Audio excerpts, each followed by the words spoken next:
Hello guys, tomato সসের আরেকটা part নিয়ে আসলাম আপনাদের মাঝে। তো বন্ধুরা দেখতে পাচ্ছেন এবার টমেটোগুলো খুব ভালোভাবে গলে গিয়েছে। তা আমি একটু ভালো করে নেড়ে চেড়ে দেখে নিচ্ছি যে টমেটোগুলো ভালো করে গলেছে কিনা।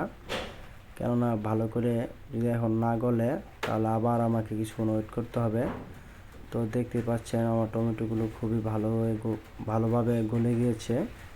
তো আমরা এখন টমেটোগুলো নামিয়ে নিব, কেননা আমার যথেষ্ট পরিমাণে টমেটো সিদ্ধ হয়ে গেছে।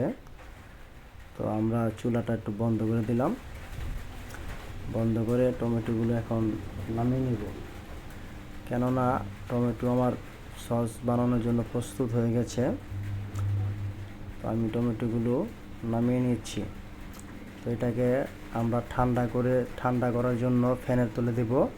তো বন্ধুরা অবশ্যই পাশে থাকুন, আপনার নেক্সট পার্টে দেখতে পাবেন যে আমরা কীভাবে টমেটো সস বানাই।